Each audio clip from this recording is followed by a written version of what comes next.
Hello guys, how are you? How are you holding up after yesterday? Holy cow. Um, this is going to be 2021 Mass Chaos to-do list. Alright, it's going to be a shorter version of the original that I planned on doing, but for whatever reason it cannot get to upload at a reasonable pace. So, let's look. I'm going to look see what we have going from this point out. Alright, longer breadlines. We've seen a mass number of people losing jobs. Eviction moratoriums and foreclosure moratoriums end. They will end eventually. They have to. Um, Now, granted, the pandemic EBT funds have been renewed.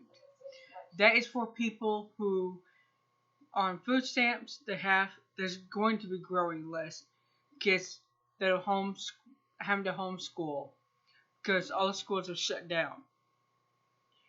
Alright, I expect this to grow exponentially, just completely insanely grow. Do I expect to see more situations like what happened yesterday? Yes, more of them. I expect them to see a little better planned and organized. I mean, let's face it, you do not just show up at a senator or congressperson's office, knock, say, hey, let's get a cup of coffee, tub of Haagen-Dazs, and talk.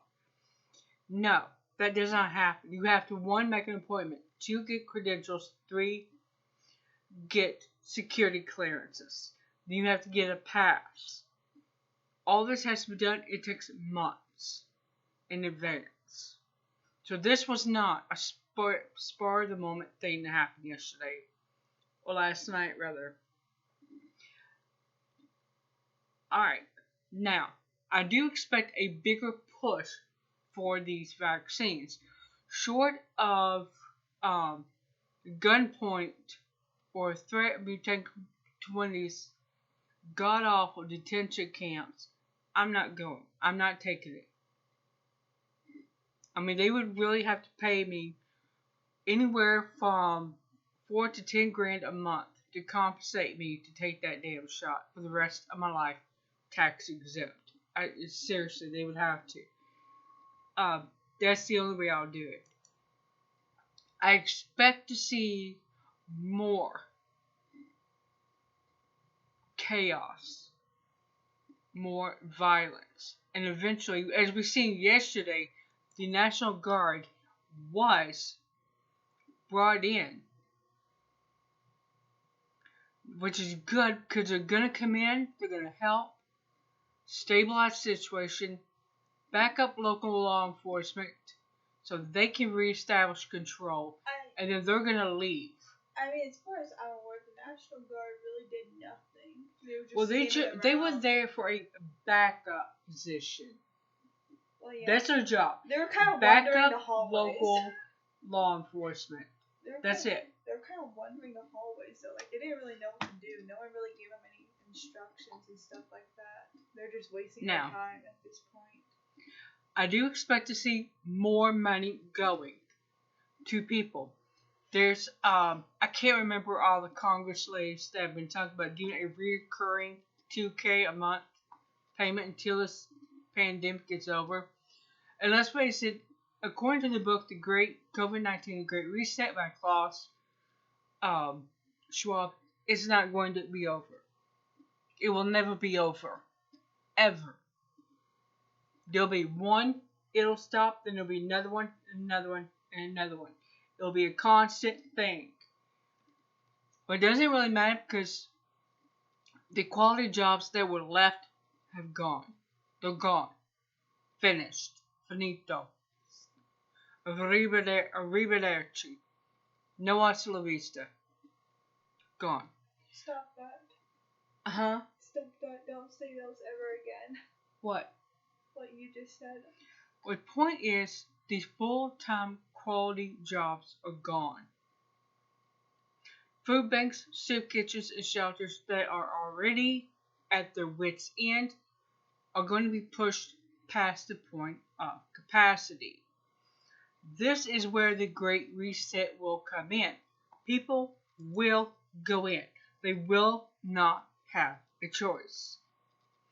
I expect by the earliest, the end of August, this whole world will be in it. The majority, at least 95% of the population across the world, will be in it.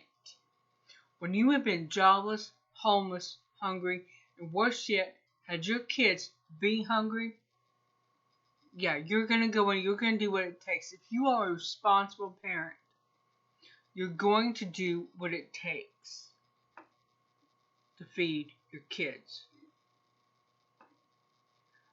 Now, the absolute latest would be the end of December of this year. I think that would be the absolute latest that people would be going in. By that point, we're already at a point of no return. We're there. I see a video Alaska Prepper did yesterday where the food banks are running out of food. People who used to donate on a regular basis are no longer donating. And last month, back in December, he donated about 1,700 pounds of food to a local food bank in Fairbanks, Alaska. Now, he pre-ordered a lot of stuff that was on sale, so he didn't clear his shelf. And he worked with Costco and local commissary at the base there in Fairbanks. So that's a good thing. But how long are people like him going to be able to do that? I don't think much longer. So, let's round up. We got mass chaos that's going to be going full speed ahead, all the way out. I don't really know if it's going to end anytime soon. Possibility, which I guess would be a good thing, $2,000 a month recurring payments until pandemic's over, except it will never be over because there will always be another one right around the corner. I do expect some people to end up in a situation where there are, well, it's going to be Biden valleys or Trump towns because he will have been the president when this thing first started. Kind of like Hoovervilles, where they were just little shanty towns. We're in for a dark winter, okay? Have no doubt about it. And we're just starting in this year. This year's just started. It's already got to one hell of a start. I mean, holy cow. Alright, I'm going to stop here, so this will upload. Finally, upload. I will see you tomorrow.